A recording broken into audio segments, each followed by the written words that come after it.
सर्व भूतानी आहारात उपजायते. म्हणजे सर्व जिवंत ज्या वस्तू आहेत धर्तीवरच्या, की ज्यांच्यामध्ये जीव आहे, त्या सगळ्यांचं जिवंत असण्याचं एकमेव कारण म्हणजे आहार आहे, हं, न्यूट्रिशन हं. आहे.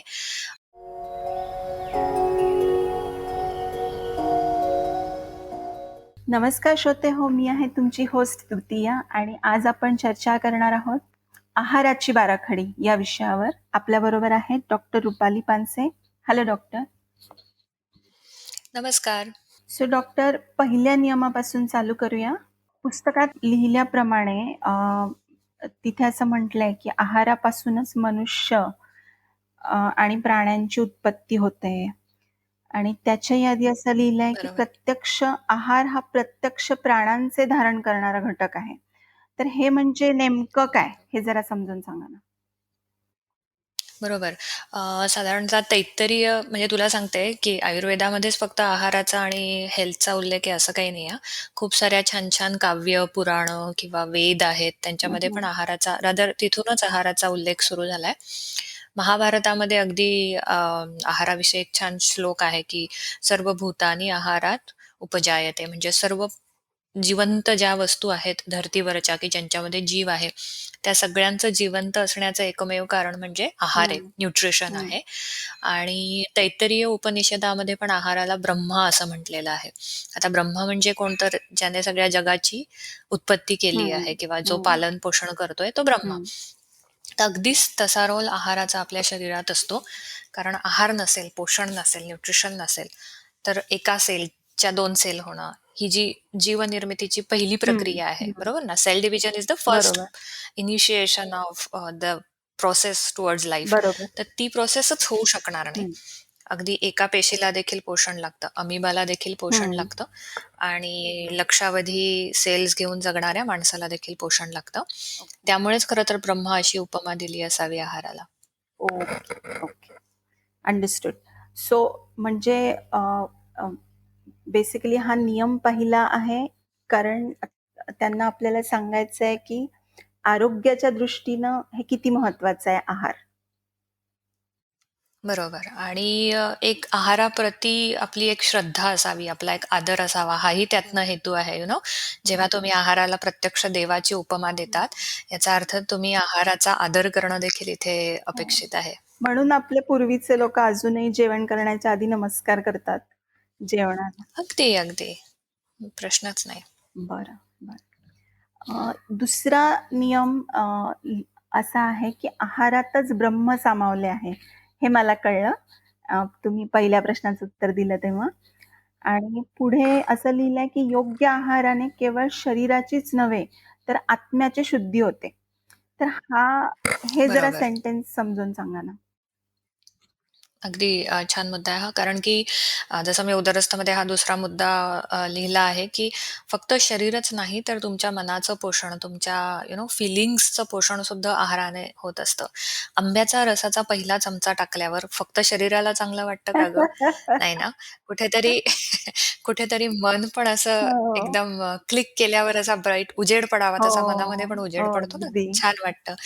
सो ही लॉजिकल गोष्ट आहे, की तुम्ही जे खाता आहेत त्यामुळे फिजिकल बॉडीचं तर पोषण होतच आहे तुमच्या, हं, पण तुमचं सायकॉलॉजिकल जी बॉडी आहे, जी न दिसणारी हं, आहे, पण जी तुमच्या शरीरामध्ये एक्झिस्ट हं, करते, तर त्याच्याही कॉम्पोनंट्सचं पोषण वेगवेगळ्या आहारामधनं होत हं, असतं.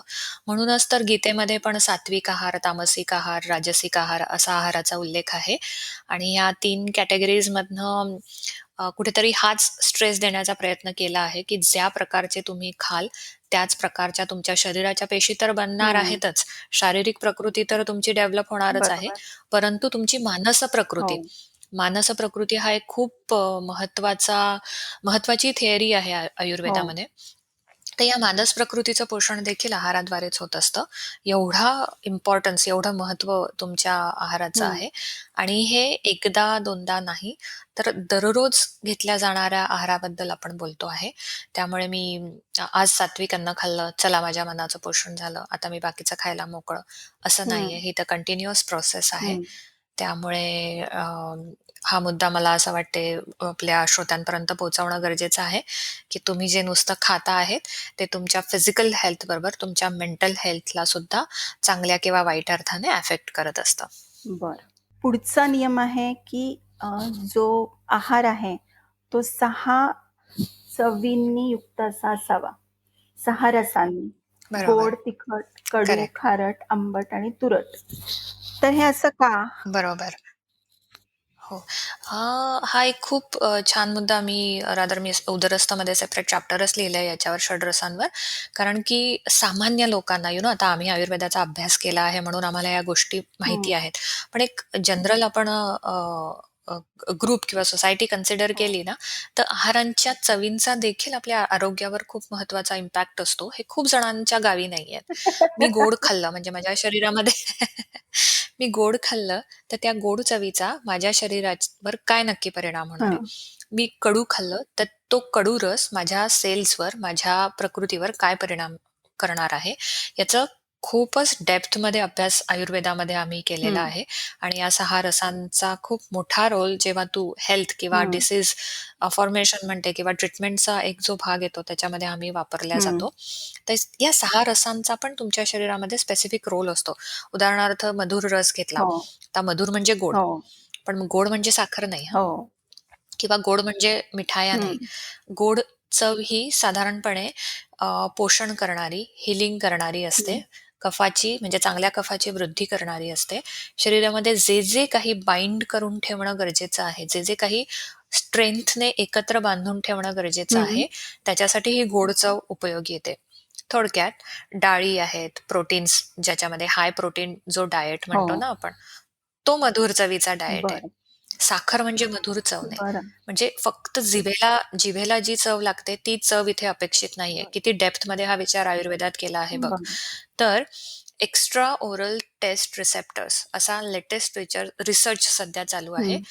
ज्या रिसर्चमध्ये आढळलं आहे, की तुमच्या फक्त जिभेला नाही, तर अगदी आतड्यामधल्या सेल्सला इतकंच नाही तर टेस्टीज, ओव्हरीज इथपर्यंत टेस्टची सेन्सेशन शरीर ओळखू शकतं. बापरे!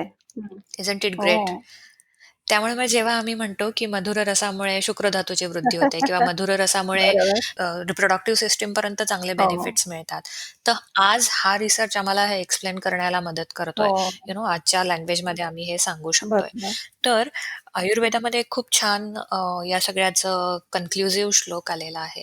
तो श्लोक असा आहे, की "सर्व रस आहाराणां आरोग्यकराणां श्रेष्ठं, एक रस अनारोग्यकराणां श्रेष्ठम्." हं, याचा अर्थ तुम्ही जर सगळ्या चवींचा आहारात समावेश करत असाल, तर तुमची आरोग्य वाढवण्यामध्ये, तुमचं आरोग्य नीट जपण्यामध्ये ती श्रेष्ठ गोष्ट हं, आहे. याउलट जर तुम्ही एकाच चवीचा वापर आहारामध्ये करताय, फक्त गोडच खाताय, आंबट चवीचेच पदार्थ जास्त खाताय, खारवलेले पदार्थ जास्त खाताय, खारट बरोबर. किंवा तिखट चवीचा जास्त तुम्ही उपयोग हं, करतायत. तर मग अशा एकाच रसाच्या प्रॅक्टिसने, सवयीने तुमचे अनारोग्य वाढू शकते. हं, यू नो हं, तंबाखू आहे, गुटखा आहे, सुपारी आहे, चहा आहे. हे सगळे कसे आहेत? ॲस्ट्रिंजंट टेस्टचे हं, आहेत, कषाय रसाचे हं, आहेत. हे आपल्याला नॉर्मल लोकांना नाही माहिती. हं. सुपारीही खातोय, गुटखाही खातोय, चहाही भरपूर पितोय. याचा अर्थ काय होतोय, की कुठेतरी कषाय रसाचा, कुठेतरी तुरट चवीचा वापर तुम्ही जास्त बरोबर. करताय आणि म्हणून मग त्या अनुषंगाने रोग उत्पन्न होतील. तसंच कडू चवीचं देखील, तसंच गोड चवीचं देखील बरं, आहे. बरं. तर अ, उत्तम आहाराचा जी की आहे, ती सगळे पदार्थ व्यवस्थित हव्या त्या प्रमाणामध्ये खाणं गरजेचं आहे. आणि तुला आश्चर्य वाटेल, जेव्हा या चवींचं इंट्रोडक्शन केलं जातं ना हं. श्लोकांमध्ये, तेव्हा त्यांचा सिक्वेन्स पण तसा दिलाय, की ज्या प्रमाणात ते खाल्ले जावे. बरं. मधुर, आम्ल, लवण, कटू, तिक्त, कषाय. हं, याचा अर्थ मधुर चव तुमच्या आहारात जास्त हं, हवी. याचा अर्थ प्रोटीन्स जास्त हं. हवे. मधुर, आम्ल याचा अर्थ आंबट. तुम्ही आंबट चवीचे पदार्थ देखील खाण्यात असणं गरजेचं हं, आहे. मधुर, आम्ल, लवण.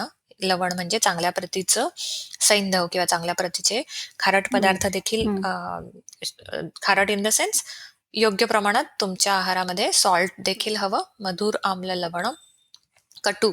कटू म्हणजे हं, तिखट. या मिठाबरोबर तिखटाचीही जोड हवी. कटू, तिक्त कषाय. तिक्त म्हणजे हं, कडू. कडू आणि कषाय हे रस तुमच्या आहारामध्ये सगळ्यात कमी हवे. ओके. सगळ्यात जास्त हवा तो मधुर रस. Let me once again underline मधुर रस याचा अर्थ गोड पदार्थ खा असा होत नाही. मधुर रस याचा अर्थ प्रोटीन. म्हणजे तुला सांगायचं झालं तर अगदी अं, आपण जे मीठ हो. मीठ घेतो आता सपोज गोट मीठ हां. घेतलं तर ते मधुर रसप्रधान आहे. बदाम मधुर रसप्रधान आहे.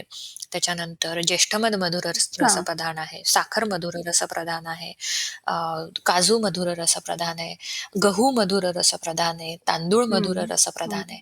अर्थातच याचं जेवणातलं प्रमाण आपल्या आहारात जास्त हवं. बरं. आणि मला एक फॉलोअप क्वेशन विचारायचा आहे. मॉडर्न मेडिसिनमध्ये जेव्हा आपण न्यूट्रिशन सायन्स मध्ये जातो डीपमध्ये, तेव्हा ह्या चवीबद्दल काही म्हटलेलं आहे का? एक्झॅक्टली. मला हेच सांगायचंय, की मॉडर्न न्यूट्रिशन केवळ केमिकल कंपोझिशनकडे बघत असतं, की हे काय आहे? This is pure form of carbohydrate. Correct. This is pure form of protein. This is fat. हं.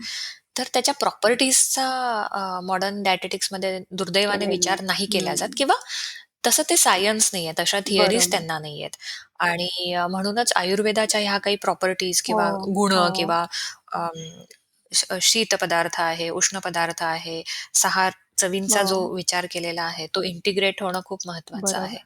की मी ठीक आहे, प्रोटीन डायट पेशंटला द्यायचा आहे, याचा अर्थ मी कुठला डायट द्यावा हे पण कळणं गरजेचं आहे, बरोबर, राइट? बरोबर. कारण की एकच प्रोटीन डायट सगळ्या प्रकारच्या व्यक्तींना सूट नाही होऊ शकत. म्हणजे एक 200 ग्राम पनीर जर तू घेतलं किंवा एक 50 ग्रॅम चीज जर घेतलं, तर 10 लोकांमधल्या 6च लोकांना ते सूट होईल. बरोबर. 4 लोकांना कदाचित त्याच्यामुळे त्रास बरोबर. होईल. तर हा विचार आधुनिक नाहीये. आहारशास्त्रामध्ये केला गेलेला बरोबर, नाहीये. परंतु आयुर्वेदामध्ये इतक्या डेप्थने तो विचार केला बरोबर. गेलाय. आणि त्याच्याशिवाय इंडिव्हिज्युअल माणसाची प्रकृती आणि ऋतूप्रमाणे सुद्धा चेंज निश्चित. होतात ना आयुर्वेदामध्ये? अगदी, अगदी निश्चित. प्रकृतीनुसार ॲपेटाईट बदलतो, ऋतूनुसार ॲपेटाईट बदलतो. प्रकृतीनुसार शरीराची एक जडण-घडण असते, बरोबर, की त्यानुसारच काही आहारीय पदार्थ ते सेवन करू शकतात बरोबर, किंवा ते सेवन करणे उत्तम आहे. बरोबर. हे खूप डीप आहे हे. म्हणजे नुसता न्यूट्रिशनचा जरी अभ्यास करायचा म्हटलं आयुर्वेदामध्ये, तरीसुद्धा ते खूप डीप आहे बरोबर, म्हणजे बरोबर. It's a science basically. It's a sub branch in Ayurveda. Definitely खूप मोठा पोर्शन आयुर्वेदाने न्यूट्रिशन आणि डाएटला डेडिकेट केलाय, की जे सोसायटीमध्ये आज माहिती नाहीये. आणि आयुर्वेद म्हणजे काढे किंवा चूर्ण इतपत किंवा पंचकर्म फार-फार हो, तर हो. इतकंच लोकांना माहिती आहे. परंतु पूर्ण आहारशास्त्र किंवा न्यूट्रिशन धरून आम्ही प्रॅक्टिस करू शकतो, इतका तो डेप्थमध्ये हं, हं. अभ्यास केला गेला आहे. आणि अनफॉर्च्युनेटली मला वाटतं मेडिकल म्हणजे समजा कोणी एम-बी-बी-एस करत असेल, तर त्यांना आहारशास्त्र किंवा न्यूट्रिशन सायन्स कंपल्सरी नाहीये. बरोबर ना? नाहीच आहे, नाहीच आहे. म्हणजे फार-फार तर व्हिटॅमिन शिकवल्या जातात. या उपर नाही. मग फक्त पॅथॉलॉजी, हां. फिजिओलॉजी, पॅथॉलॉजी आणि औषधं. हं. याच्या व्यतिरिक्त म्हणून तर जेव्हा तू एखाद्या वैद्याकडे चिकित्सा घ्यायला जाते, ट्रीटमेंट घ्यायला जाते आणि एखाद्या ॲलोपॅथ डॉक्टरकडे जाते, तेव्हा खाण्याबाबतचा तुला तो फरक नक्कीच हो. लक्षात येईल, की खाण्याचे डूज आणि डोंट्स जेवढे आयुर्वेदिक डॉक्टर तुला सांगेल, तेवढं ॲलोपॅथी नाही. फार-फार तर तो न्यूट्रिशन डायटेटिक्सकडे तुला रेफर करेल. बरोबर, अदरवाईज डेप्थमध्ये तो जाणार नाही. बरोबर, बरोबर. Thank you doctor. पुढच्या नियमाकडे वळूया. मिताहार याच्याबद्दल काय सांगाल? हो, हो. मला वाटते मागच्याही एपिसोडमध्ये आपण हा उल्लेख केला हो. होता, की आहार कसा असावा हे एका शब्दात आयुर्वेदाने सांगितलं आहे. काही ट्रेंड्स फॉलो करण्याची गरज नाहीये. काही वेगवेगळे डायट पॅटर्न्स स्वतःवर ट्राय करण्याची गरज नाहीये. कुठलेही क्लिष्ट आर्टिकल्स वाचण्याची गरज नाहीये. कुठल्याही 10 डॉक्टरांना कन्सल्ट करायची गरज नाहीये. आहार कसा असावा? तर मिताहार असावा. आता मिताहार याची व्याख्या बघणं त्यासाठी खूप गरजेचं आहे. मिताहार याचा अर्थ, की माझी कुवत काय आहे हं, थोडक्यात, हं, की मी किती आहार पचवू शकतो, माझ्या प्रकृतीला कुठला आहार सुटेबल आहे आणि मला गरज काय, मुख्य म्हणजे माझ्या शरीराला किती गरज हं, आहे, याचा सारासार विचार करून जो आहार घेतला हं. जातो, त्याला मिताहार म्हणतात. बरं. पोटाला तडस लागेपर्यंत न खाणं मिताहार. यू नो हं, हं. शाळेत असताना मला आठवतं, की ते सुविचार सांगायचे बघ. हां. आपलं राष्ट्रगीत म्हटल्यानंतर एक प्रत्येक जिज्ञासा. मुलीवर, मुलावर एक जबाबदारी हो. असायची, की आजचा सुविचार. तर त्यामध्ये मला अजूनही लहान असताना एक सुविचार इतका डोक्यामध्ये फिक्स बसला होता तेव्हा, की मनुष्याने जेवताना पहिली ढेकर आली, की जेवण थांबवावं. असा त्या काळी कुठल्यातरी मित्र-मैत्रिणीने तो सुविचार वाचला हो. होता. पण समहाऊ तो इतका क्लिक झाला ना, मग आम्ही त्याच्यावर बोललो पण होतो, की असं का असेल त्या काळी आणि मग प्रत्येकीने काय-काय तर्क-वितर्क लावले होते.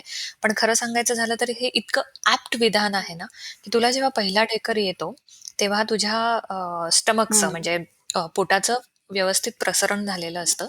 गेलेलं अन्न पचायला सुरुवात झाल्यामुळे गॅसेस तयार झालेले असतात हां. आणि त्या त्या वायूचा तो ढेकर ओके. असतो. That is the okay. Indication की तुझं पोट नीट भरत हं, आलेलं आहे. हं. तर असा आहार घेणं म्हणजे मिताहार आहे. पूर्वीचा आहार पचलेला असताना मग मी पुढच्या आहाराचा विचार करते आणि जेवतीये, तर असा आहार देखील मिताहार होय. ओके. त्यामुळे असा आहार घेणं हे निश्चित सगळ्या यू नो हां. स्वास्थ्य राखण्याच्या दृष्टीने उत्तम आहार आहेत, असं आपण म्हणू शकतो. बरं. आणि तुम्ही हे पण सांगितलंय, की पोटाचे साधारण 4 भाग करून 1 भाग रिकामा ठेवायचा. करेक्ट, तर ते करेक्ट. कशासाठी? बरोबर. आता हं. राइट. मी उल्लेख केला होता, की असं समजा, की तुमच्या पोटाचे 4 समान भाग तुम्ही केले, तर त्यातला जो एक भाग आहे, तो नॉर्मल तुम्ही वरण-भात, भाजी-पोळी खाताय त्याच्यासाठी ठेवा. एक भाग जो आहे तो तुम्ही सार आहे, वरण आहे किंवा ताक पिताय जेवणानंतर त्याच्यासाठी ठेवा असा उल्लेख आहे आयुर्वेदामध्ये. तिसरा जो भाग आहे ना, तो जर तुम्ही मिष्टान्न खात असाल, तर त्याच्यासाठी ठेवा. कारण की 100 ग्रॅम भात पचवायला जेवढी शक्ती लागते, तेवढीच शक्ती एक 25 ग्रॅमची मिठाई खायला लागते, राइट? अच्छा. मिठाई खाल्ल्यावर पचवायला लागते. बरं. सो तो एक भाग देखील तुम्ही कन्सिडर करा आणि त्याच्यासाठी ठेवा आणि उरलेला जो एक भाग आहे, तर ह्या 3 भागामधलं जे अन्न आहे, ते पचवताना त्याचा व्हॉल्यूम हं, वाढतो, हं, राइट? कारण की त्याच्यामध्ये गॅस्ट्रिक ज्यूस ॲड हं, होतं, पित्त ॲड हं, होतं आणि त्याचा व्हॉल्यूम हं. वाढतो. मग अशा वाढलेल्या व्हॉल्यूमला जागा हवी हो. थोडी, बरोबर? त्याच्यासाठी आणि वाढलेल्या व्हॉल्यूममधनं पचनाच्या दरम्यान वेगवेगळे गॅसेस रिलीज होत असतात. इट्स अ केमिकल अच्छा. Reaction right? Digestion is a chemical बरोबर. रिएक्शन. सो त्यातनं बाय प्रॉडक्ट्स म्हणून जे गॅसेस निर्माण होतात, जे ढेकर आहे किंवा फ्लॅच्युलन्सच्या हं, दरम्यान पास केले हं, जातात. तर अशा वायूसाठी देखील ती जागा ठेवणं अतिशय गरजेचं आहे. म्हणून पोटाला तडस लागेपर्यंत खाऊ हं, नका. असे इमॅजिनरी 4 भाग कल्पून हं. ते आहार घ्यावा असा उल्लेख आहे. असं जर नाही केलं तर मग पोटाला तडस लागणं किंवा यू नो हं. स्टमक जास्त स्ट्रेच हं. होतं, गॅसेस नीट पास होत नाही, बरोबर. डायजेशन नीट होत नाही, या गोष्टी होऊ शकतात किंवा ज्याला रिफ्लक्स आपण म्हणतो आता हो. मॉडर्न लँग्वेजमध्ये इसोफॅगल जो रिफ्लक्स आहे, मग घशाशी येणं, घशाशी करपट ढेकर येणं, हो. मग जिथे जिथे अन्ननलिका आणि पोटाला जोडली हं. जाते अन्ननलिका, तिथलं इन्फेक्शन वारंवार होणं, बरोबर. या गोष्टी होऊ शकतात. ओके. सो मिताहार takes care of all this म्हणून मिताहार हा कधीही श्रेष्ठ आहार मानला जातो. बरं. आणि जर नॉन-व्हेज खात असाल, तर अजूनही निम्मा भागच खावं असं एक तुम्ही म्हटलं. अगदी, अगदी. हो, बरोबर, बरोबर. शाकाहारापेक्षा मांसाहाराचं प्रमाण हे डेफिनेटली कमीच हवं. 2 2 पोळ्या आणि भाजी तुम्ही खात असाल, तर निश्चित त्यावेळेस अ, अ, म्हणजे मांसाहार करताना 1.5 पोळी आणि मांसाहार असा केलात तर उत्तम राहील. प्रत्यक्षात मात्र उलटं घडताना दिसतं. आज जरा 1 पोळी जास्त गेली, कारण काय रस्सा होता. मग मग अशा वेळी काय म्हणजे तेव्हा पोळी पण खाल्ली जाते आणि भाजी पण खाल्ली जाते. तेव्हा नुसती पोळी बरोबर आहे जात आणि जसं नाही. मी कंपॅरिझन हां, करेक्ट. कंपॅरिझन केलं ना, की 100 ग्रॅम भाताला पचवायला जेवढी ऊर्जा हां. लागते, तेवढीच ऊर्जा जड पचणारा पदार्थ घेत असतो. त्यामुळे त्याचं प्रमाण कमी हवं. बरं. मग पुढचा जो नियम आहे त्याच्यामध्ये तुम्ही म्हटलंय, की खूप जास्त पण खाऊ नका, म्हणजे अति पण नको आणि खूप कमी पण नको जेवणाच्या बाबतीत. बरोबर, बरोबर. तर अ, याच्याबद्दल काय सांगाल? हो, जेव्हा आपण असं म्हणतो ना, की मराठीमध्ये एक म्हण आहे बघ, "अति खाई आणि मसणात नाही. हो, करेक्ट. अगदी संस्कृत श्लोकही खरं त्याच धर्तीवर म्हणजे हे जे आहे ते चक्क संस्कृत श्लोकाचंच भाषांतर आहे, की जेव्हा तुम्ही अति खात असतात ना, तेव्हा तुम्ही कुठेतरी स्वतःची लाकडं रचत असतात. हो, अगदी इतकं हो. स्पष्ट आणि कणखर ते सांगणं होतं तेव्हाचं आणि ते अंशतः खरंही आहे. कारण की साधी गोष्ट आहे, की असं कन्सिडर करा, की तुमच्या शरीरामधली जी पचनशक्ती हं, आहे, ती एखाद्या आगीसारखी आहे, हं. करेक्ट? बरोबर, जे तुम्ही त्यामध्ये टाकाल ते ती पचवण्याचं काम करते. It's a digestive fire. Digestive fire असंच म्हणतो आपण बरोबर, त्याला. अ, तर ती जे काही तुम्ही खायला द्याल ते ती पचवणार. बरोबर. तर एक छोटंसं लॉजिकल उदाहरण मला असं वाटते मी त्या पुस्तकात उदरस्थामध्ये दिलंय, की तुम्ही जर एखाद्या पेटलेल्या आगीवर खूप प्रमाणामध्ये पेट्रोल ओतलं किंवा खूप जास्त प्रमाणामध्ये तेल. हां, रॉकेल बरोबर. ओतलं, व्हॉटएव्हर तेल हं. ओतलं, तर काय होईल? ती आग भडकणार विझा नाही, तर उलट ती विझून बरोबर, जाईल, बरोबर. बरोबर? या उलट जर अ, एक तेवत असलेल्या आगीमध्ये जर तुम्ही ड्रॉप बाय ड्रॉप किंवा चमचा बाय चमचा जसं हं. अग्निकुंडामध्ये आपण आहुती देत असतो बरोबर, बघ बरोबर. तुपाची. चमच्याने ते देतो. आपण तूप सगळं हं. करेक्ट. सगळं ओतायला लावतात नाही, का? गुरुजी नाही. कसं ओतायला लावता? चमच्याने. थोडं-थोडं, थोडं-थोडं. बरोबर. आणि मग हां. आणि मग तो अग्नी असा हळू-हळू छान पेटतो. फुलत बरोबर. जातो. अगदी तसंच आपल्या शरीराचं आहे. आपल्या शरीरामध्ये जे आपण इंधनाच्या स्वरूपात आहार घेतो, तो जर अति टाकला गेला, तरी ते भिजणार आहे आणि टाकलंच नाही, तरी तो डायजेस्टिव्ह फायर अफेक्ट होणार आहे. त्यामुळे खूप प्रमाणात उपास-तापास करणं, काही डाएटचे प्रकार आहे, की ज्याच्यामध्ये तासनतास मग एखाद्या माणसाला उपाशी ठेवण्यात येतं. इंटरमिटंट फास्टिंगचे काही प्रकार चांगले असले, तरी काही प्रकार हे वाईट देखील हं. आहे.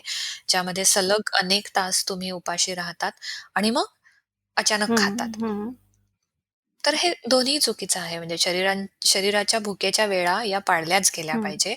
शरीराला बायोलॉजिकल क्लॉकच्या हिशेबाने भूक लागत हं. असते. ती वेळोवेळी हव्या त्या मात्रेमध्ये, योग्य मात्रेमध्ये आहाराच्या स्वरूपात विझवली जाणं गरजेचंच आहे. बरोबर. सो हा नियम देखील अतिशय महत्त्वाचा आहे आहाराच्या बाराखडीमध्ये, की अति प्रमाणात खाणं देखील चुकीचं आहे. त्याचप्रमाणे अति उपास-तापास करणं, खूप काळ शरीराला उपाशी ठेवणं देखील चुकीचं आहे. ओके. बरं. आणि आता हा एक प्रश्न होता याचाच म्हणजे याच मुद्द्यावर होता, की तुम्ही तिथे म्हटलं पुस्तकात, की आधी खाल्लेलं अन्न पूर्ण पचायच्या आत परत खाऊ नये. म्हणजे नेमकं काय? आता पचन झालं बरोबर. हे मला कसं कळणार? म्हणजे पोट साफ झालंय की नाही याच्याबद्दल करेक्ट. बोलताय, अगदी की बरोबर. भूक लागली आहे की नाही? म्हणजे हे कसं? अगदी बरोबर, की खरं आहे हे बेसिक नॉलेज प्रत्येकाला हवं, की नक्की काय झालं म्हणजे माझा आहार पचलेला हं, आहे. याचे क्रायटेरियाज हं, क्लिअर हवे. तर आधीचा आहार पचल्याची छान लक्षणं आहे. एक तर तुम्हाला करपट ढेकर येत नाही, गॅसेस पास हं, होत नाही, पोट हलकं हं, होतं, जीभ स्वच्छ हं. असते, एक तरतरी आलेली असते आणि सगळ्यात महत्त्वाचं इंडिकेटर म्हणजे कडकडून भूक लागलेली बरं. असते. हं, बरोबर? तर हे 5 मुद्दे जरी लक्षात ठेवले, तरी मग माझा आहार आधीचा पचलेला आहे की नाही आणि साधारणपणे नॉर्मल व्यक्तीमध्ये, की ज्याला काही आजार नाहीये किंवा पचनाचे काही विकार झालेले हं, नाहीयेत, अशा व्यक्तीमध्ये हा पिरियड साधारणपणे 4 ते 5 तासाचा असू शकतो. 3 तासामध्ये आहार पचतो, हां.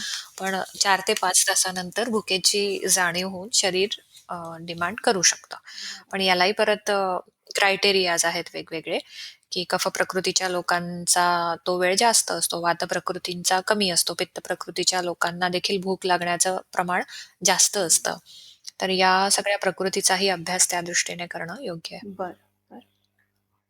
अ, पुढचा मुद्दा आहे, पुढचा नियम आहाराचा, की भोजनानंतर लगेच पाणी पिऊ नये. बरोबर. असं म्हणण्याचं एक खूप छान म्हणजे हा एक सुंदर गोष्ट खरं आयुर्वेदामध्ये नमूद केलेली आहे. जे आपण दररोज सगळेजण चुका करत असू ह्या आणि तीच अगदी अंडरलाईन केलेली आहे. त्यामुळे इट्स अ हो, नॉर्मल थिंग राइट? बरं. जेवण झालं की पाणी पिणं. उलट आपण रागवतो, "का रे पाणी नाही प्यायली का? का गं पाणी नाही हो, प्यायलीस का जेवणानंतर?" लहान हो. मुलांना, बरोबर? पण याच्यामागे खूप सायन्स पण आहे आणि साधी गोष्ट पण हं. आहे. की तुझं जेवण झाल्यावर तुझ्या शरीरामध्ये एक मोठं प्रोजेक्ट सुरू झालेलं असतं पचनाचं, राइट? एक मोठी यंत्रणा कामाला लागलेली हो, असते. तुझं काम संपलेलं असतं खाण्याचं, पण तुझ्या शरीरामध्ये खूप मोठी यंत्रणा बरोबर. कामाला लागलेली असते. मुख्य काम चालू असतं पोटाचं, हं, स्टमकचं, की ज्याच्यामध्ये माईल्ड हायड्रोक्लोरिक ॲसिड म्हणजे डायजेस्टिव्ह ज्युसेस सेक्रेट हं. करतं ते, बरोबर. बरोबर? त्याचा पीएच कसा असतो? ॲसिडिक हं, पीएच असतो. आणि तो तसा तिथे असणं तेव्हा गरजेचं असतं. कारण त्या ॲसिडिक पीएचमध्येच सगळ्या अन्नाचं नीट मिश्र केलं जातं ते. ते बरोबर. काय म्हणतात आपल्याला त्याला द्रव स्वरूप येतं त्याला आणि त्याचं विघटन केलं हं, जातं केमिकली आणि मग ते पुढे पुढच्या प्रोसेससाठी ढकललं जातं लहान बरोबर. आतड्यामध्ये. तर आता तुझं हे सगळं महत्त्वाचं काम सुरू झालेलं असताना इमॅजिन कर, की तू अचानक पोटामध्ये 1 ग्लास, दीड ग्लास, 2 ग्लास घटा-घटा पाणी ओतलंय. बरोबर. तर काय होणार? मग ते थांबेल. एक तर पी-एच बरोबर, डायल्यूट होणार. बरोबर. करेक्ट. पी-एच डायल्यूट होणार आणि दुसरी गोष्ट की आपण मागे बघितलं होतं, की व्हॉल्यूम वाढल्यावर पोटामध्ये थोडीशी जागा हवी. बरोबर. हं. तर ती भरून करेक्ट. टाकली आणि आपण ती जागा जागा. आता हे पाणी बरोबर. करेक्ट, हं, करेक्ट. ती जागा ही पाण्याने व्यापल्या हं, जातीये. मग काय करायचं? मग पाणी कसं प्यावं? तर आयुर्वेदामध्ये सांगितलंय, की पाणी कसं पिऊ नये हे आधी आपण हं. बघूयात, की जेवणाच्या इमिडिएटली आधी म्हणजे आता जेवणाची तयारी करायला घेतलीये, जेवायला बसायचंय आणि मग मी पाणी प्यायले, तर तेही बरोबर, चुकीचं आहे. कारण की ऑलरेडी माझ्या पोटाने तयारी करून बरोबर, ठेवलेली आहे. मस्त गॅस्ट्रिक ज्युसेस सेक्रेट करून ठेवले, की कधी एकदा आता मला जेवण मिळेल आणि मी पचवायला सुरुवात करेल. आणि तू काय करतीयेस? You are extinguishing that fire. बरोबर. तू तो ती आग डायजेस्टिव्ह फायर विझवतीये. विझवून बरोबर, टाकतीये. आग विझवती बरोबर, आहेस. मग जेवणाच्या अगोदर घटा-घटा पाणी पिऊ नये. बरोबर. जेवत असताना मध्ये-मध्ये काही घासांच्या मध्ये घोट-घोट पाणी पिणं हे सगळ्यात आयडियल वे आहे जेवताना पाणी पिण्याच्या जर बाबतीत. गरज पडली सो तर. हं, एक्झॅक्टली, की एक 3-4 घासानंतर थोडं घोट-घोट पाणी तू प्यायली, तर त्याचं खूप अतिशय चांगलं काम होतं. पहिलं काम काय होतं, की जे तू बोलस आहे हं. तुझा, जे तू चावून-चावून गिळलं बरोबर. आहे, ते थोडंसं सॉफ्ट होण्याला मदत होते. त्याच्यानंतर तुझ्या ओरल म्युकोजावर किंवा जिभेवर जेवताना जो थर हं, साठतो, तो हे घोट-घोट पाणी पिल्यामुळे कमी होतो आणि मग तुला एखाद्या पुढच्या घासाची चव नीट हं, लागते. जिभेला ती चव नीट अंडरस्टँड करता येते आणि तसे मेसेजेस पुढे ब्रेनकडे हं, जात असतात. इतकं मायन्यूट लेव्हलवर हे काम चालू असतं. त्यामुळे मग मध्ये-मध्ये पाणी पिण्याची सवय ही उत्तम हं, आहे. जेवणाच्या आधी किंवा जेवणाच्या हं, नंतर लगेच पाणी पिऊ नये. हं, परंतु जेवणाच्या शेवटी एक वाटीभर ताक प्यावं असाही एक उल्लेख अच्छा. आहे. जसं मी नमूद केलं हो. होतं, की तू जर जेवणामध्ये काही पातळ पदार्थ घेत असशील, तर त्याच्यासाठी एक पार्ट बरोबर, ठेवा. बरोबर. तर ताकच का? हं. ताकच का सांगितलं असेल? अ, ताक कसं आंबट, असतं? किंचित आम्ल. आंबट हं, चवीचं असतं. बरोबर, आम्ल रसात्मक असतं, तुरट रसात्मक बरोबर. असतं. म्हणजे एस्ट्रिंजंट त्याच्यामध्ये एक टेस्ट हं, असते. तर ह्या ताकामुळे होतं काय, एकतर ऑलरेडी पचनाची जी स्टिम्युलस मिळालेला आहे, तो स्टिम्युलस या ताकामुळे हं, वाढतो. ताकाचे स्वतःचे काही उत्तम गुण आहे, की विघटन करणं, एखादी गोष्ट पुढे नेण्याला मदत हं, करणं. कारण की ताक हे आम्ही काय म्हणतात ना त्याला, एक औषधांबरोबर पण खूप साऱ्या ताक वापरतो. त्याचं कारण हेच आहे, की एखाद्या गोष्ट सिस्टमपर्यंत पोहोचवण्यासाठी ताक मदत बरं, करते. थोडक्यात काय, ताक प्यायलीस तू, की जसं पचनाला चालना मिळते, तसं ॲब्सॉर्प्शनला देखील चालना बरं. मिळते, वेगवेगळ्या हं, न्यूट्रिएंट्सच्या. त्यामुळे मग पाण्याच्या ऐवजी जर तुम्ही जेवणानंतर ताक घेत असाल, तर ती एक चांगली सवय ठरू बरं. शकते. परंतु ताक देखील 1 वाटी, फार-फार तर 1.5-2 वाट्या अपेक्षित आहे. ताक देखील पूर्ण ग्लासभर घटा-घटा प्यायलात किंवा 1.5-2 ग्लास प्यायलात, तर अगेन तुम्ही सेम मिस्टेक करताय. बरं. सो हा एक छोटासा थंब रूल पाण्याच्या बाबतीत सर्वांनी अवश्य पाळावा आणि मी म्हणेन स्पेसिफिकली लहान मुलांना ही सवय तुम्ही जेवढी लवकर हं, लावाल, तेवढा तुम्हाला उत्तम चेंजेस पण त्यांच्या हं, ओव्हरऑल ह्याच्यात दिसून येतील हं, म्हणजे हं. आहार सवयींमध्ये. कारण की मोस्ट ऑफ द किड्सला पॅरेंट्स जेवण झालं की अगदी बळजबरी पाणी प्यायला लावता भरपूर. तर ते थोडंसं मला डिस्करेज करावंसं वाटतं या पॉडकास्ट थ्रू, की उलट त्यांना तुम्ही जेवणाच्या मध्ये-मध्ये थोडं-थोडं पाणी पिण्याची सवय लावा. बरं, बरं. आणि जेवल्यानंतर साधारण कधी मग पाणी प्यावं? किती वेळाने? एक साधारणपणे 20-25 मिनिटांनी पाणी प्यायला काही हरकत नाहीये. सी आणि तू अगदी 2-3 घोट जेवणानंतर पाणी पीत असेल, तर दॅट इज ओके. पण एक पूर्ण ग्लासभर तू घटाघट पाणी पिते, तर मग थोडंसं डिस्ट्रॅक्ट होतंय स्टमक असं समजायला हरकत नाही. बरं, बरं. म्हणजे त्या प्रमाणातच आपल्याला काय म्हणतात बॅलन्स्ड डायटच करावं लागेल मग. कारण खूपच तिखट केलं असेल, तर मग कसं हां. हां. Exactly, exactly. नाहीतर मग प्रत्येक घासाला पाणी पितात ना. एक्झॅक्टली. ते पण चुकीचं आहे. म्हणजे काही लोकांना अशी सवय असते, की अगदी म्हणजे काय 1-1, 2-2 जग घेऊनच बसतात. मग ते पण चुकीचं आहे. कारण त्याच्यामुळे पचन तुम्ही करेक्ट. हेच करताय. बरं. बरोबर, बरोबर. मुख्य आहाराची प्रोसिजर हं. बाजूलाच राहते आणि तुम्ही पाणीच जास्त पिताय हेही चुकीचं आहे खरं. बरोबर, बरोबर. ठीक आहे.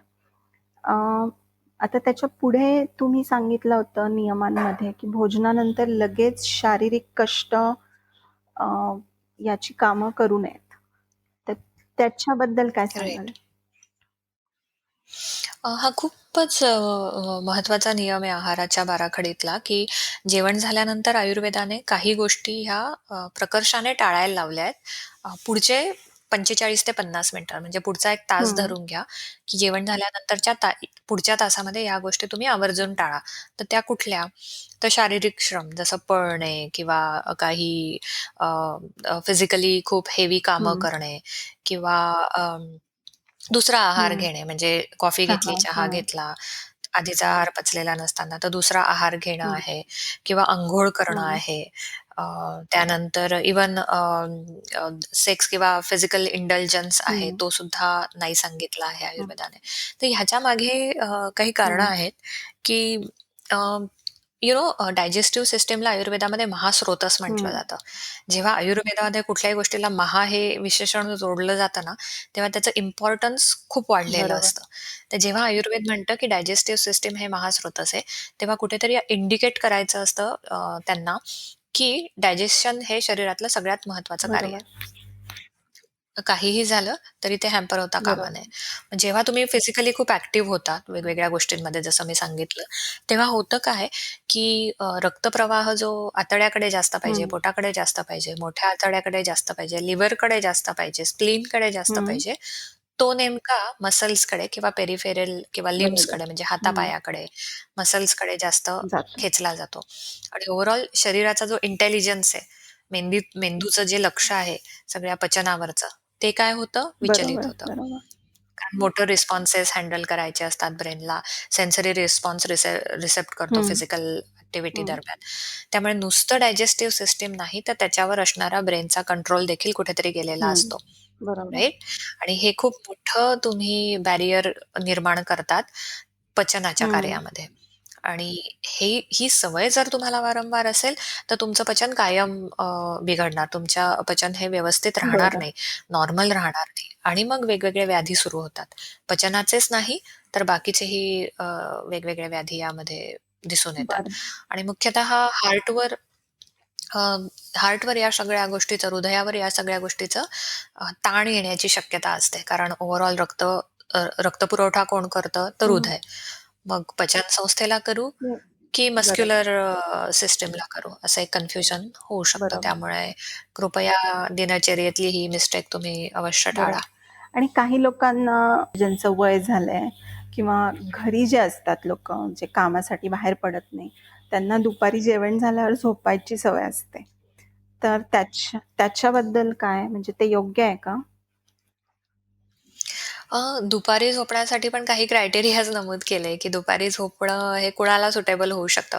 खरं तर दुपारी झोपणं हे कुणालाच सुटेबल होऊ नाही शकत.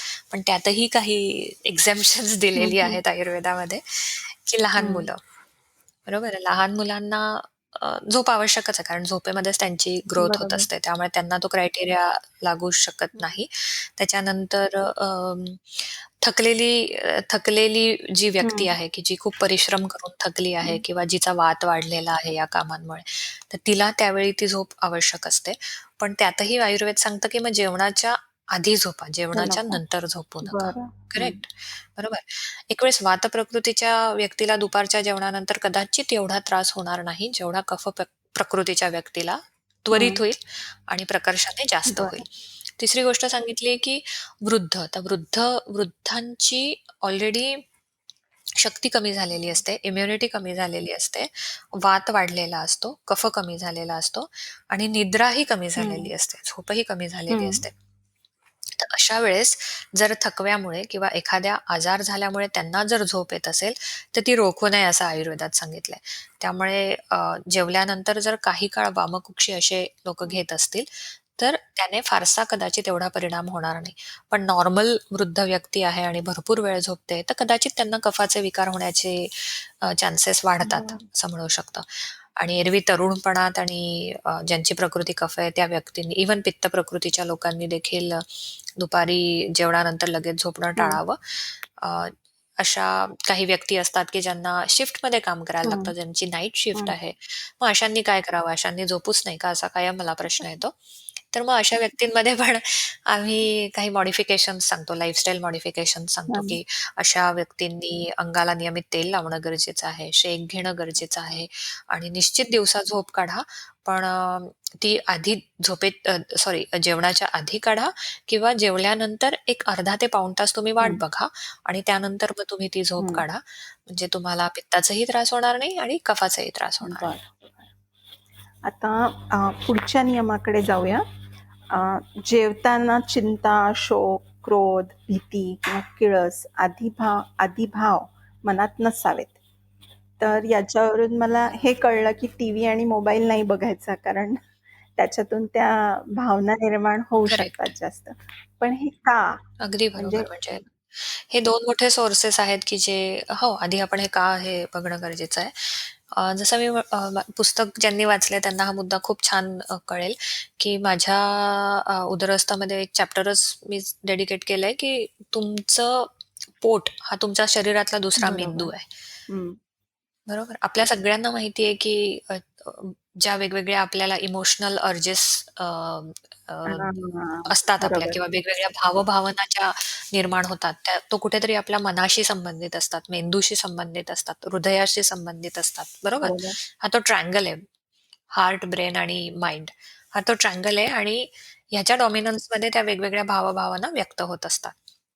परंतु अ, ह्या नुसत्या व्यक्त होत नाही, तर त्याचा कुठेतरी एक खूप मोठा संबंध पचनसंस्थेशी अ, जोडला जातो. बरोबर. कारण की परत एकदा ती फॅक्ट, की तुम्ही खाल्लेल्या आहारापासून फक्त शरीराचे पोषण होत नाही, तर मनाचेही पोषण होते. बरोबर.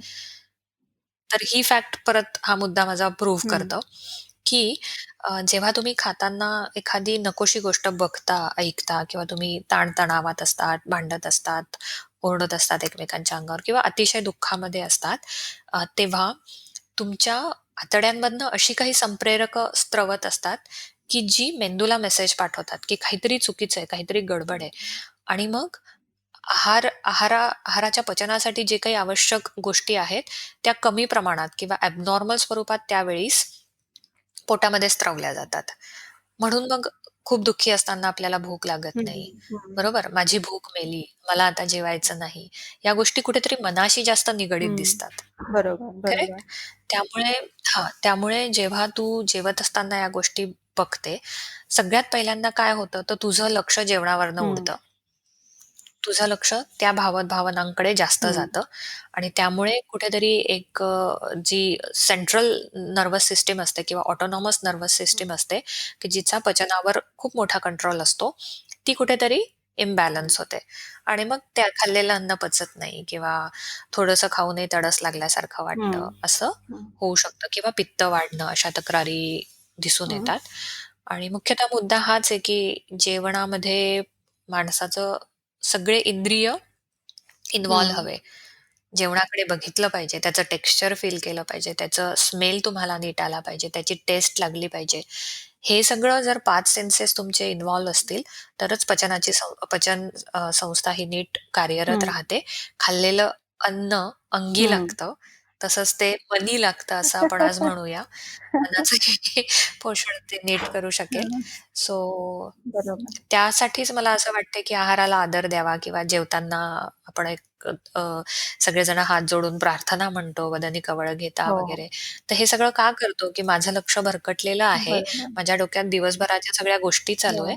पण या प्रार्थनेच्या वेळेस मला कळतंय, की आता मला जेवायचंय. म्हणून मग हो. कुठेतरी मनाला आपण खेचून आणतो 10 गोष्टींकडून हं. आणि ते कुठेतरी जेवणाच्या ताटावर ते केंद्रित करतो. वाह! किती छान कन्सेप्ट आहे. मला आता मला एक सिच्युएशन सांगायची आहे तुम्हाला. मग अशा वेळी काय करावं ते सांगा? की तुम्ही ऑफिसमध्ये असता, जर तुमचं काहीतरी वाजलंय कोणाबरोबर तरी किंवा काय म्हणतात बॉस बरोबर वाजलंय तुमचं किंवा जे काय आणि तुम्ही हा तुमचा लंच ब्रेक झाला, तर अशा वेळी म्हणजे काय ऑप्शन आहे ना तुमच्याकडे? तेव्हा काय करणार तुम्ही? हां, अशा वेळेस तेच सांगितलं मी. अशा वेळेस तू मदनी बस, चव्हाण? शांतपणे डोळे मिट, दीर्घ श्वास घे, मनातल्या मनात मदनी कवळ घे. त्याचा अर्थ लावायचा प्रयत्न कर. जरूर परत तुझं काय म्हणतात ना, डब्यात आणलेल्या छानशा भाजीवर लक्ष जाईल नक्कीच. मग अशा वेळेस बॉस-बीस सगळे विसरून जा. छोटे वाटायला लागतात. बरं. पुढच्या नियमाकडे वळूया. विरुद्धांना, असात्म्य म्हणजे सवय नसलेलं हं, अ, आणि हं, हं. प्रकृतीच्या विरुद्ध, ऋतूला अनुकूलच बरोबर. जेवण घ्यावं. तर हां, करेक्ट. तर हे थोडक्यात सांगता येईल का तुम्हाला? बरोबर. सगळ्यात पहिले आपण प्रकृती विरुद्ध घेऊ. की आज श्रोत्यांना बऱ्याच जणांना वात-पित्त, कफ या 3 गोष्टी ऐकून माहिती असतील. बरोबर. त्यानुसार आपापली प्रकृती असते, हे पण माहिती असेल असं मी कन्सिडर हं, करते. तर जशी आपली पर्सनॅलिटी असते ना, जशी आपली बॉडीची जडण-घडण असते, त्याला अनुकूल असेच पदार्थ खाल्ल्या जाणं अपेक्षित हं, असतं. हं, बरोबर? उदाहरणार्थ वातप्रकृतीच्या लोकांची अंगकाठी ही जरा बारीक असते. त्यांच्यामध्ये ड्रायनेस जास्त असतो. त्यांच्यामध्ये फ्लॅच्युलन्सची टेंडन्सी जास्त असते. त्यांच्यामध्ये पंचमहाभूतांपैकी स्पेस हा फॅक्टर जास्त बरोबर. असतो हं, किंवा वात हा फॅक्टर, एअर हा फॅक्टर जास्त असतो.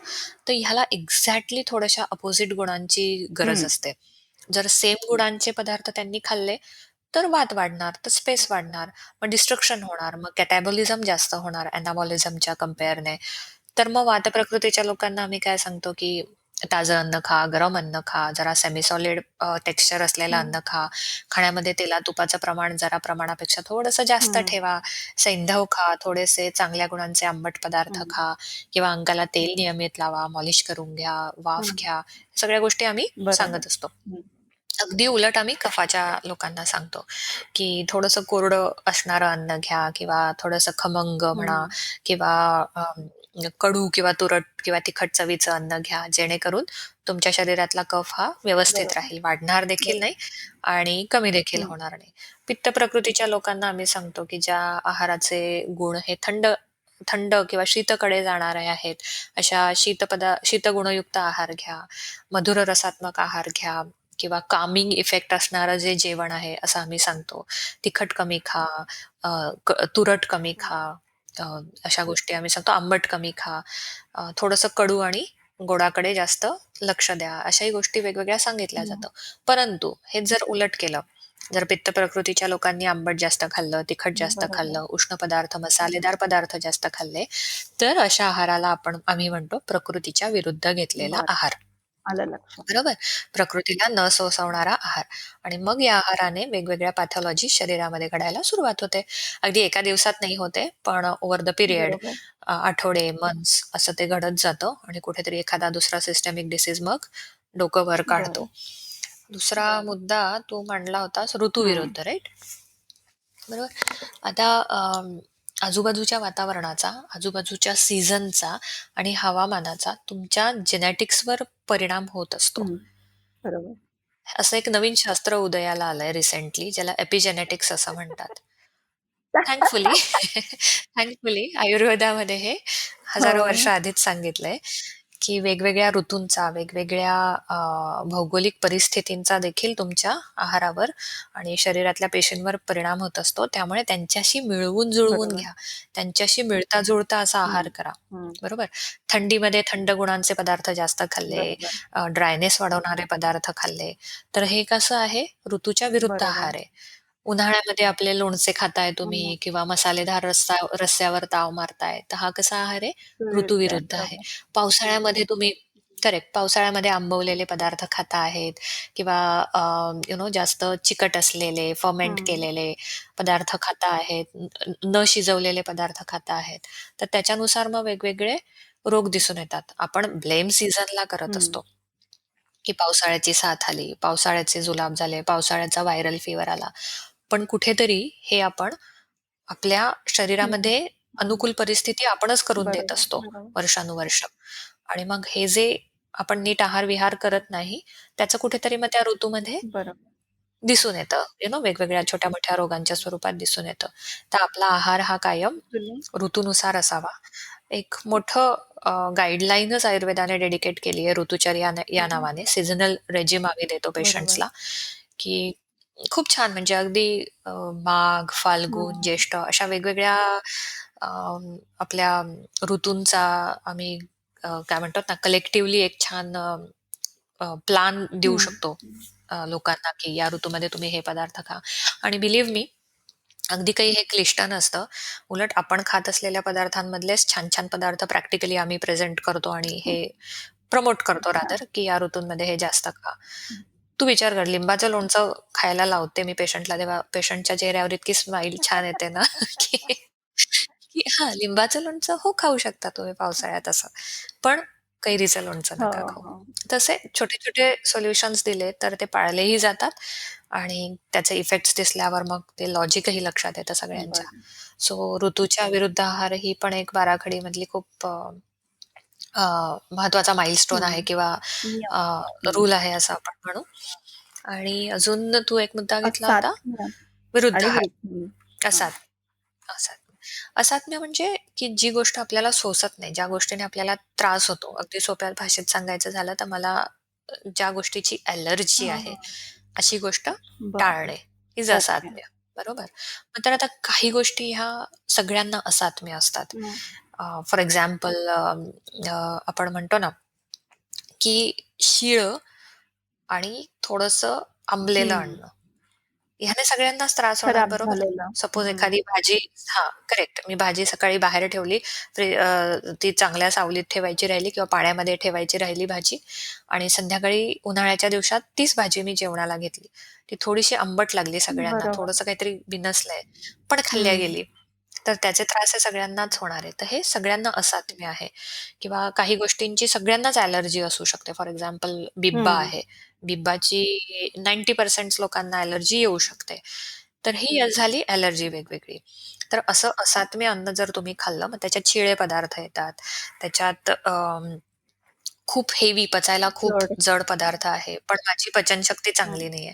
मग ते माझ्यासाठी कसं आहे? असात्म्य. असात्म्य आहे. मला माहिती आहे, की आईस्क्रीम खाल्ल्यावर माझा घसा दुखणार आहे. मग ते आईस्क्रीम माझ्यासाठी कसं आहे? असात्म्य आहे. असात्म्य आहे. ओके. हां, तर असा आहार आवर्जून तुम्ही बरं. टाळा. आणि आता विरुद्धांना.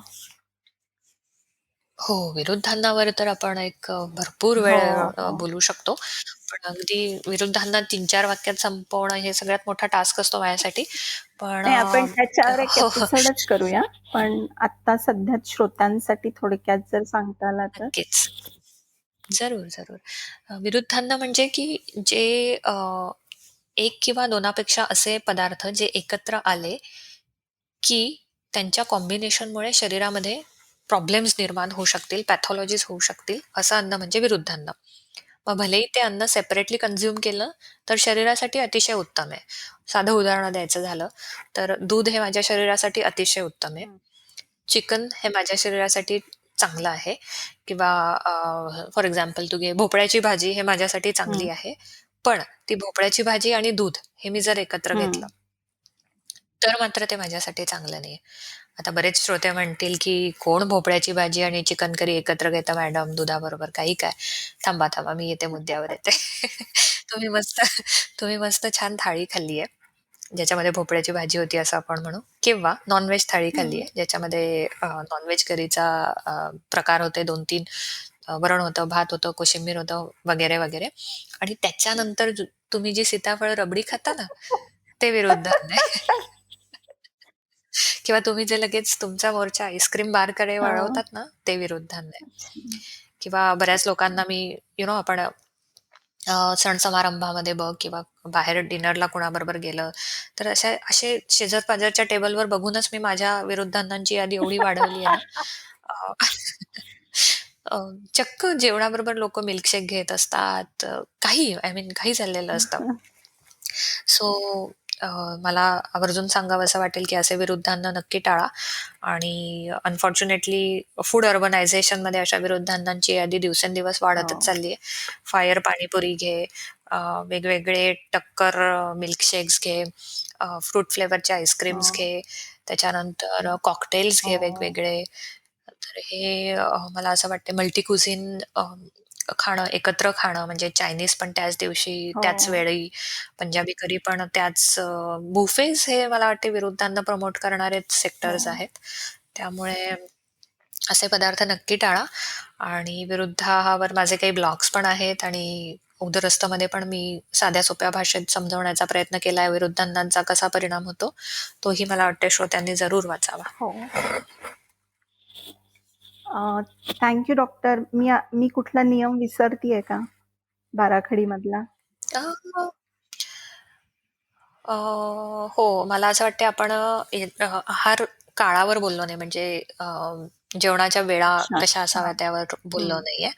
तर आपण त्याच्यावरही पटकन 2-3 वाक्य बोलूयात, चालेल. की मला भूक लागली की जेवणं हे इतकं साधं सोपं समीकरण शरीराचं हं. नाहीये. कारण बायोलॉजिकल क्लॉक परत शरीराच्या वेगवेगळ्या वेळा असतात. शरीरामध्ये जे दोष आहेत 3 वात, पित्त आणि कफ त्यांच्यानुसार पण भुकेच्या वेळा ठरत असतात. तर युजुअली पित्ताची जी वेळ असते ती उन्हाचा प्रभाव जेव्हा वाढतो म्हणजे साधारणपणे 11:30 ते हं. 1:30 या वेळात पित्ताचा प्रभाव शरीरामध्ये सगळ्यात चांगला असतो. तर या काळात आहार घेतला जाणं फार गरजेचं आहे. सकाळचा काळ जो असतो तो कफाचा काळ असतो. त्या काळात जर तुम्ही खूप हेवी नाश्ता घेतला किंवा खूप हेवी जेवण केलं तर कदाचित ते तुम्हाला पचणार हं. नाही. त्यामुळे या वेळात जेवण करणं गरजेचं आहे मी नमूद केलं हं. तसं. अखेरीस संध्याकाळी सूर्यास्ताच्या अलीकडचा जो काळ समजला हां. जातो ना, तो देखील जेवणासाठी उत्तम काळ आहे. पण अनफॉर्च्युनेटली खूप जण हे फॉलो नाही करू शकणार हं. व्यस्त जीवनशैलीमुळे. अशा लोकांनी निश्चित लक्षात ठेवावं, की तुम्ही जर मग रात्रीचं जेवण उशिरा घेत असाल, तर ते मग जेवण हलकं हवं. जेवणाचे पदार्थ तुम्ही वाईजली चूज हं. करा. खूप हेवी, खूप आंबट, तिखट किंवा खूप मसालेदार पदार्थ खाऊ हं. नका.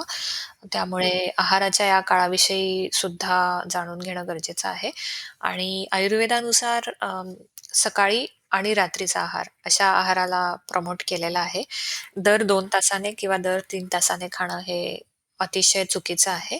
परंतु पित्त प्रकृतीची लोकं, फिजिकली खूप ॲक्टिव्ह असलेली लोकं, लहान मुलं, वाढत्या अंगाची जी मुलं हं. आहेत, त्यांचे कॅलरिक नीड जास्त असते. त्यामुळे अशा लोकांना फक्त 2 वेळा आहार करून चालत नाही. अशा लोकांना नाश्ता आणि इव्हनिंग स्नॅक्सची पण कधी-कधी गरज असते. त्यामुळे परत मग एकदा आपली नीड काय, आपली भूक कशी आहे यावर जरूर लक्ष द्यावं. परंतु जी लोकं दुपारी 2 ते 3 नंतर जेवण करतात किंवा रात्री एक 9:30-10 नंतर जेवण करतात, ते निश्चित चुकीची आहार वेळ आहे असं नमूद करायला मला इथे आवर्जून नमूद करावंसं वाटतंय. Thank you doctor. अ, मला मला आपण जेव्हा सुरुवात केली तेव्हा मला असं वाटलेलं, की हा तर चॅप्टर काय मी वाचलेलाच आहे. पण जेव्हा संपवतोय तेव्हा असं वाटतंय, अरे बरेच काही मला माहीत नाहीये अजून. त्याच्यातलं सुद्धा. थँक यू सो जरूर. Thank you so much. धन्यवाद. मलाही मजा आली. हो. धन्यवाद धन्यवाद. श्रोते हो. पुन्हा भेटूया पुढच्या एपिसोडमध्ये. Bye bye.